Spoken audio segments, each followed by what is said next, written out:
¿Cómo están? Bienvenidos. Comenzamos Agenda Económica, son las 8 de la mañana. Aquí en CNN Chile estamos iniciando nuestra revisión para este día miércoles 9 de marzo. Gracias por acompañarnos a esta hora. Vamos a ir de inmediato a nuestro resumen de noticias con un adelanto de lo que estaremos revisando en profundidad en esta edición el día de hoy. Vamos a comenzar, por supuesto, con las novedades que hay respecto a las sanciones que se están aplicando a Rusia en el contexto de la invasión a territorio ucraniano. Estados Unidos anunció ayer un embargo a las importaciones de petróleo ruso al mercado norteamericano. El Reino Unido ha decidido seguir el mismo camino. Era una herramienta que estaba sobre la mesa desde hace varios días. Ucrania había pedido que se siguiera esta línea para seguir presionando a la economía rusa en un anuncio que es bien relevante por las señales que se están dando.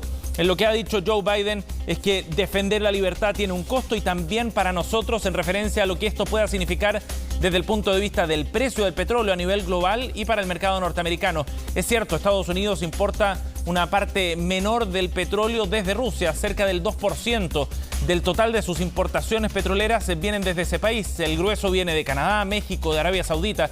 Sin embargo, es una señal la que está dando Estados Unidos bien relevante. Es precisamente por eso, porque es algo marginal dentro de sus importaciones, que Europa no puede seguir el mismo camino. Joe Biden ayer lo reconocía, porque para los europeos es fundamental el suministro de gas natural y de petróleo. De todas maneras, los expertos prevén que a pesar de ese impacto menor en el mercado norteamericano, el precio del petróleo, solamente por las expectativas y la tensión generada, pueda seguir subiendo y alcance en unas semanas más los $180 por barril. Vamos a estar revisando el impacto que esto tendrá desde el punto de vista del mercado local también en unos minutos.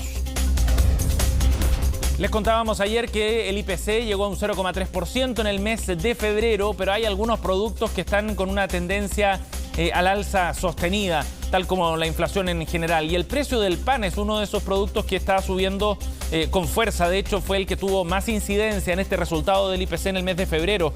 Aumentó 3,2% en el segundo mes del año. En 12 meses, en un año, ha subido más de un 13% este producto, según la medición que realiza el Instituto Nacional de Estadísticas. Con un precio del petróleo que va al alza, aumentando los costos de transporte en Chile, y con un precio además del trigo que también va subiendo, los costos para esta industria, para este negocio, están muy apretados. Algunos productores dicen que están vendiendo el pan a un costo ya marginal muy bajo. Y evidentemente que eso va a augurar ya un alza en las próximas semanas para el precio de este producto. En la entrevista del día de hoy vamos a analizar cuáles son las perspectivas para este producto fundamental en la canasta familiar chilena. La Convención Constitucional ayer dio nuevos pasos en la línea del trabajo sobre el Banco Central. En particular, ratifican la autonomía para esta entidad en la votación que se produjo en una de las comisiones del Banco Central, la Comisión de Sistema de Justicia. Sin embargo, se abre la ventana también para que aumenten los objetivos que tiene el banco por mandato constitucional, que hoy día están limitados fundamentalmente a la estabilidad de los precios, al control de la inflación. Pero surgen otros temas, por ejemplo, aquellas propuestas que buscan aumentar la incidencia que tenga en materias de sostenibilidad fiscal. Es una de las propuestas que está sobre la mesa, pero la autonomía del Banco Central por ahora se mantendría tal como está consagrada el día de hoy. Y hoy también habrá novedades respecto al futuro gobierno, en particular en el área económica, porque Mario Marcel, futuro ministro de Hacienda, y la futura subsecretaria Claudia Sangüesa, junto a la directora de presupuestos, quien asumirá ese cargo, Javiera Martínez, se van a presentar a los integrantes de su equipo de trabajo. Serán señales interesantes también para ver quiénes se van a acompañar al equipo que encabezará Teatino 120, el lugar del Ministerio de Hacienda en el próximo gobierno, el de Gabriel Boric.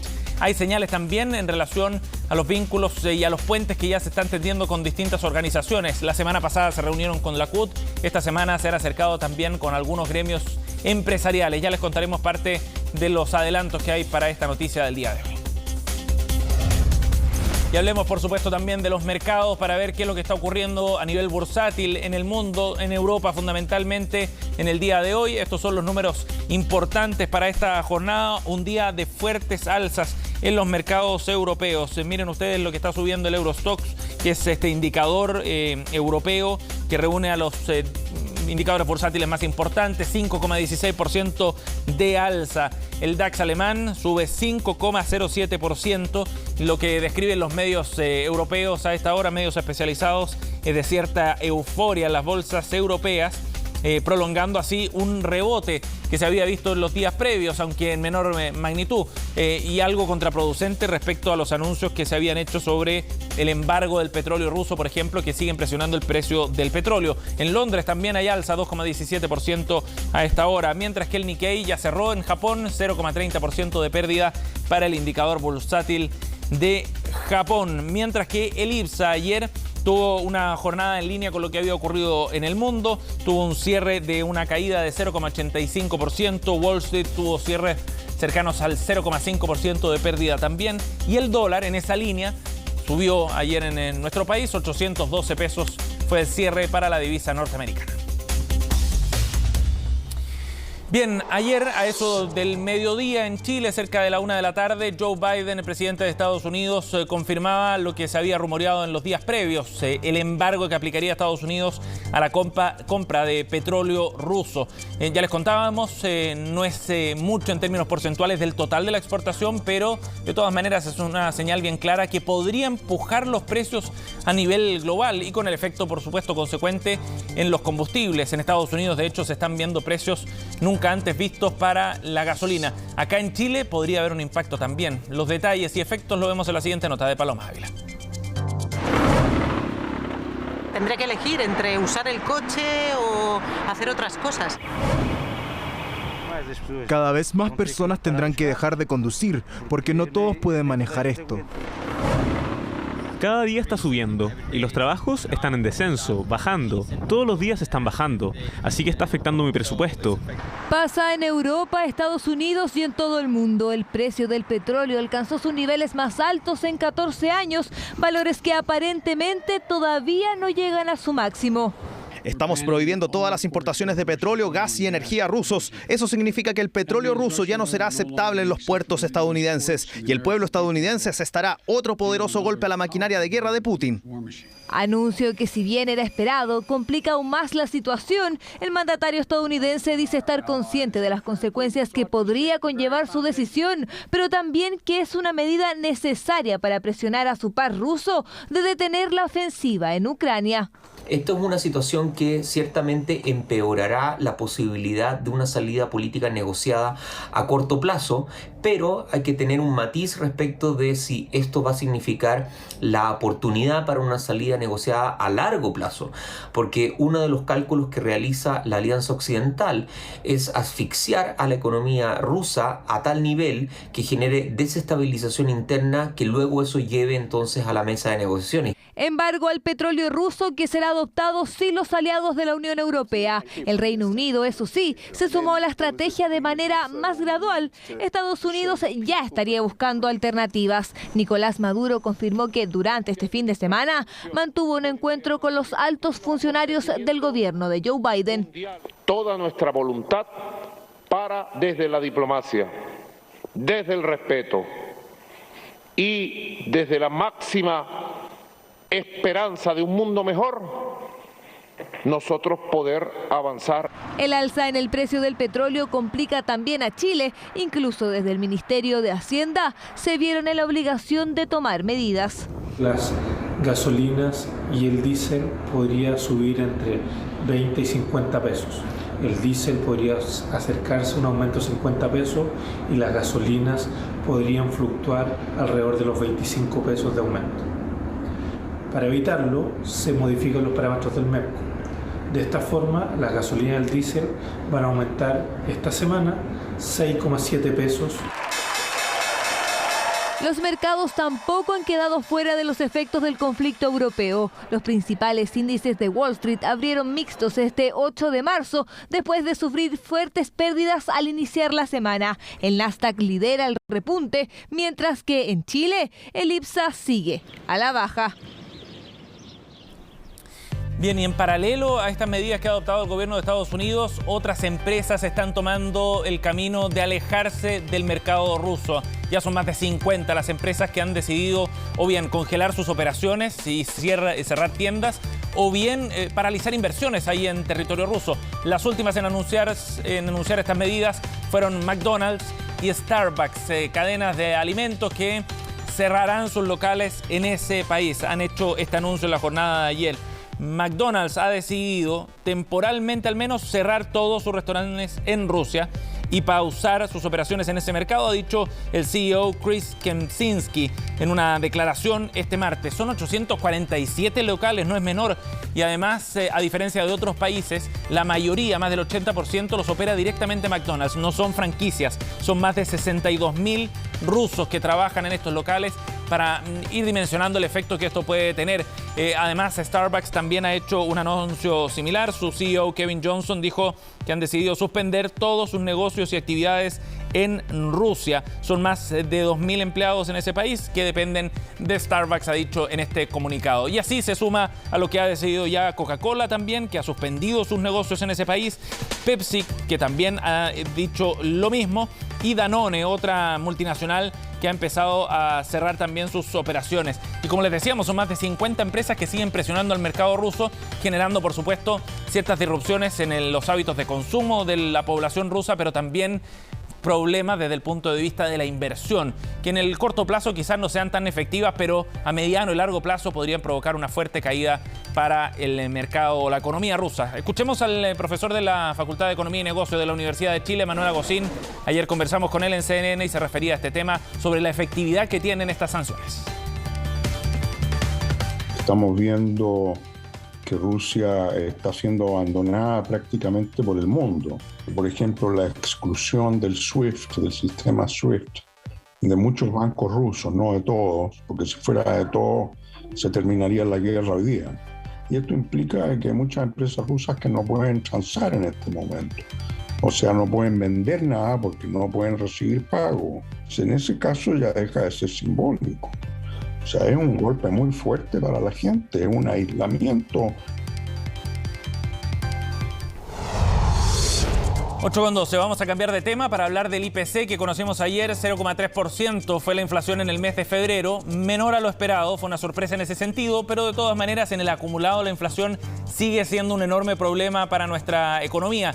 Un desafío para las familias, por supuesto, a nivel de presupuesto cotidiano y también para la economía y para el Banco Central. La tendencia está súper clara y los invito a que revisemos una gráfica en donde queda bien especificado esto y queda claro que la tendencia al alza en el IPC y en la inflación ha sido bien notoria. Fíjense que hace 12 meses, hace un año atrás, en febrero, teníamos un IPC acumulado a 12 meses de 2,8%. De ahí empezó a subir de manera sostenida, no se detuvo, hasta llegar a un 4,5%, por ejemplo, en el mes de julio, lo que ya estaba fuera del rango de la meta que se plantea el Banco Central en torno a un 3%. Y después de julio empieza una escalada que fue aún más notoria para llegar hasta un 7%, 7,2% para ser precisos, en diciembre, y después de esa barrera superada se ha mantenido en torno a un 7,7% en enero, 7,8% acumulado en febrero, lo que da cuenta precisamente de este problema que ha sido, como ustedes pueden ver, sostenido y nos acompañaría al parecer por un buen tiempo. Hubo reacciones, por supuesto, escuchemos a algunas autoridades. Rosana Costa, presidenta del Banco Central, Rodrigo Cerda, ministro de Hacienda, analizaron el dato conocido ayer. Es un alivio para los hogares que las cifras que sea más baja. Tiene un componente transitorio importante, así que es un tema de la evolución hacia adelante, que lo que dirige las decisiones del Banco Central, que es lo que pasa hacia adelante con la inflación. Es un tema que vamos a analizar en profundidad en el informe de política monetaria que estamos trabajando. La noticia de hoy sin duda sorprende a la baja al mercado, pero tiene un componente también transitorio que hay que dimensionar. El IPC fue menor a lo esperado. Eso es una buena noticia porque, sobre todo en el corto plazo, en este mes, vamos a ver que aumenta el UF, pero no tanto. Eso significa que parte de lo que ocurrió con este IPC tiene que ver con que se revirtieron algunos precios volátiles que habían ocurrido el mes pasado. Por lo tanto, todavía mantenemos cierta presión inflacionaria, todavía mantenemos la inflación sobre 7% medida 12 meses, y por eso que todavía es muy importante seguir quitándole presión a los aumentos de precios, y para eso, por lo menos del sector público, creemos que es muy importante cumplir con la ley de presupuesto. Bien, ahí veíamos entonces la visión de dos autoridades respecto a este tema que estará presente como un gran desafío para este año. Ayer en CNN, aquí en Agenda Económica PM, pudimos conversar con Claudio Soto, economista jefe de Banco Santander, para entender qué es lo que había ocurrido en el mes de febrero y la sorpresa que había significado este IPC de 0,3%. Esto fue lo que dijo. hemos tenido un shock de costos internacional en un contexto de una demanda interna todavía muy boyante, muy dinámica, y eso ha permitido que las alzas de costos internacionales se hayan traspasado a precios locales. El IPC de febrero no está reflejando el impacto de la guerra todavía. Todas estas alzas de bienes en general, alimentos, algunos bienes y energía, se vio compensado, como te decía, parcialmente al menos, por esta fuerte caída del ítem paquete turístico que hizo que el IPC sorprendiera a la baja. Claro, sorpresa que sería transitoria, decía Claudio Soto en su explicación de ayer, porque en el primer semestre se verá una escalada de precios que va a continuar y que incluso podría llegar a bordear hasta el 10% a mitad de año. Escuchemos a Claudio Soto nuevamente. Nosotros estimamos que aproximadamente a mitad de año es donde vamos a ver el pic de inflación. Vamos a estar cerca del 10% de la inflación anualizada. Hoy día estamos en 7,8%, cerca del 8%. Podríamos llegar a inflaciones cercanas al 10%. Pero en la segunda parte del año debiésemos ver moderaciones. Y eso va a ocurrir por dos cosas, creo yo. Por una parte, nuestra economía va a moderarse. Nosotros estamos anticipando una desaceleración importante de la actividad de aquí en adelante. Y a eso hay que agregar la posibilidad de que algunas de estas alzas de precio de las materias primas que estamos viendo hoy se puedan corregir en la segunda parte del año. 8:17, nos vamos a otro tema. Ayer la Convención Constitucional avanzó en un tema que aparece clave desde el punto de vista del debate económico. La autonomía del Banco Central. Fue la Comisión de Sistemas de Justicia en particular la que aprobó algunas de las iniciativas, 5 aprobadas en general en esta comisión, lo que permite seguir avanzando con estas ideas, incluyendo una iniciativa popular de norma del Banco Central Autónomo que será votada de manera particular también. Y fundamentalmente las iniciativas aprobadas hasta ahora van en la misma línea, de mantener la autonomía del Banco Central.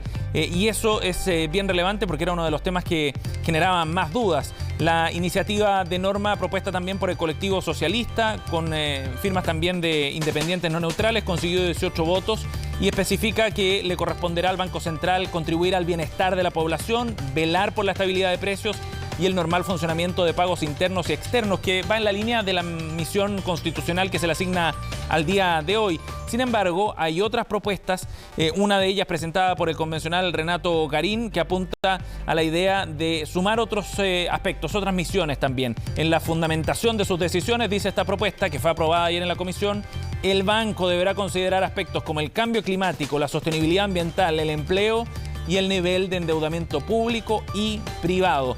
Son los temas centrales en discusión. Queda pendiente de ver aspectos relativos a la destitución eventual de algunos consejeros y otras atribuciones que pudieran sumarse eventualmente, pero por ahora, en la línea gruesa, la Convención Constitucional y la Comisión de Sistema de Justicia se está avanzando en un Banco Central autónomo para la siguiente Constitución. 8:18, nos vamos. Estamos de vuelta, 8:21 minutos. Queremos detenernos a analizar uno de los componentes importantes que explica la inflación del mes de febrero. El PAN tuvo uno de los niveles de incidencia más altos en la medición del mes pasado. Influyó con un alza importante, superior al 3%. En 12 meses ya acumula un crecimiento de 13% y evidentemente que hay preocupación porque afuera están subiendo el precio de algunas materias primas clave, entre ellas el trigo, debido a la guerra que se está viviendo en Ucrania. Vamos a conversar del tema junto al presidente de Indupan, Juan Mendiburu. Gracias por el contacto, Juan, muy amable. Hola, buenos días, Sebastián. Juan, ¿qué es lo que explica esta alza que se ha visto en los últimos meses en el precio del pan? ¿Y cuál es el escenario que están proyectando en función de lo que ocurre afuera? A ver, el escenario es bastante complejo. Nosotros llevamos 2 años durante la pandemia con alzas consecutivas del precio del pan, debido principalmente a la escasez de trigo en el mundo. El año 2021 hubo más consumo de trigo que producción, ¿ya? Y el trigo se transa en el mercado internacional, ¿ya? Aparte lo afectó a nosotros mucho el tema del flete marítimo. El trigo principalmente llega de Canadá y Estados Unidos, el precio del dólar, y también los combustibles nos afectaron mucho. El gas nos subió un 100%, la harina subió en 2 años 57%, ¿ya? La materia grasa un 20%. Entonces hemos tenido una seguida alza de los insumos que nos ha obligado a subir los precios. Juan, o sea, con un alza del precio del trigo, del precio del combustible, de los insumos básicos, podríamos decir que está este sector en una especie de tormenta perfecta, ¿no? Porque están todos los productos principales para su elaboración al alza. Sí, todos los insumos, todos subieron, y subieron bastante. Fue una alza demasiado fuerte, ¿ya? Y esto, el problema que ahora con el tema de la guerra es la guinda de la torta, ¿ya? Porque no sabemos qué va a pasar. Ucrania y Rusia en conjunto producen el 30% del trigo mundial, ¿ya? Entonces estamos con bajo stock de trigo, se va a afectar sobremanera la cosecha este año.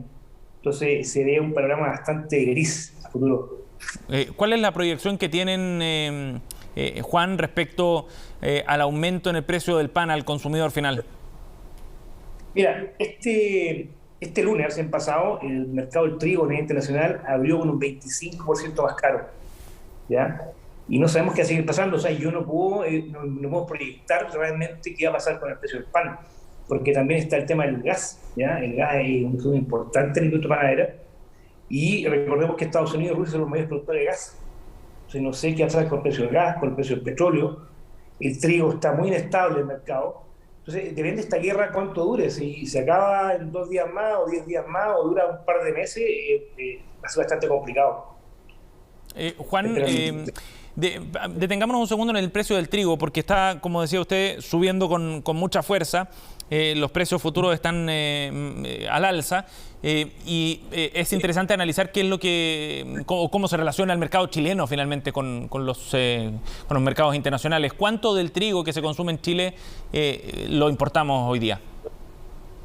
Hoy día importamos el trigo para hacer harina de panificación, y cerca de un 70%. Ajá. O sea, somos completamente dependientes de lo que pase afuera. Dependemos. En todo caso, también hace un par de semanas se terminó la cosecha de trigo en Chile, y también los trigueros chilenos se ponen a tono con el precio. ¿Ya? Tampoco van a tener más barato que el precio internacional, porque el precio se fija afuera, ¿ya? Puede costar algo menos, pero el trigo nacional también está caro. Ese es el problema. Sí. ¿Qué solución se ve a corto plazo, Juan, más allá de lo evidente que significaría, por supuesto, el fin de la guerra, ¿no? Que es lo que estamos esperando todo, y que estas negociaciones avancen, pero si es que eso no ocurriera, ¿qué soluciones ven ustedes como productores? A ver, lo único sería una especie de subvención por parte del gobierno, que lo veo bastante difícil, ¿ya? Porque somos una parte de los actores del mercado de alimentación en Chile. Entonces, si nos dan una subvención a los panaderos, lo más probable es que todos pidan lo mismo, porque todos los insumos, todos los granos, todo está subiendo de precio. Entonces es complejo el tema. Todos esperamos que haya gordura y este que se acabe. Sí, claro. Juan, ¿desde dónde viene el trigo que importa a nuestro país principalmente? ¿Cuáles son los mercados de origen? Realmente Estados Unidos, Canadá y Argentina. Ajá. Pero los precios están determinados de todas maneras por lo que esté ocurriendo en otras partes o en otros productores, como decía usted. Claro, más probable que el trigo ruso o ucraniano, los países que le compran a ellos, van a ir a comprar los mercados de Estados Unidos, Canadá y Argentina. Entonces el precio va a seguir subiendo. De hecho, ya subió un 25% el trigo en una semana. Sí, claro. Veíamos, Juan, que el precio en un año, según la medición del INE, por lo menos, ¿no? Para tener esa referencia estadística, ha subido un 13% a nivel nacional. ¿Es posible hacer una proyección de cuánto más podría subir en términos porcentuales, por ejemplo, en función de los costos que usted ha descrito? No te puedo decir, no podemos calcular, porque no sabemos cuánto va a incidir. Porque esto día a día cambia el panorama, ¿ya? Sí. El trigo puede subir un 25, puede subir 10 más, 20 más, o puede bajar, no se sabe. Y hay toda una especulación con el precio del trigo, porque, por ejemplo, los mercados chilenos, los molinos chilenos, tienen trigo, ¿ya? Y tienen que comprar al futuro, o sea, tendrán que comprar 2 o 3 meses más trigo más caro. Pero mientras no lo compren, no sé qué van a hacer con los precios. Van a especular, tienen que reponer stock de trigo, entonces es bien difícil poder calcular. Tampoco sabemos qué va a hacer con el precio del petróleo y del gas. Todavía se habla que hay un alza, pero no sabemos cuánto. Puede ser un 10%, puede ser un 50%. Entonces no podemos hablar de cifras todavía. Sí. Una última pregunta, Juan, para tener bien claro el panorama. De los costos que tiene la producción de pan, ¿qué porcentaje representa el trigo? ¿Qué porcentaje representa los combustibles? ¿Nos podría contar algo de eso? A ver, en resumen, más o menos, se habla de un 30% del costo de la harina en la producción de pan, ¿ya? El otro 30% de la mano de obra, y el otro 40 está en los combustibles, la energía y todos los demás insumos. Ajá, para tener una noción más clara respecto al impacto entonces de lo que está ocurriendo afuera con estos precios. Juan, muchas gracias por conversar con nosotros para darnos algunas señales de lo que podría ocurrir en las próximas semanas con este mercado. Que esté muy bien. Vale, Sebastián. Gracias, buen día. 8:28, cerramos agenda económica. Gracias por acompañarnos a esta hora. Ya viene Conexión Global junto a Isel Guerra.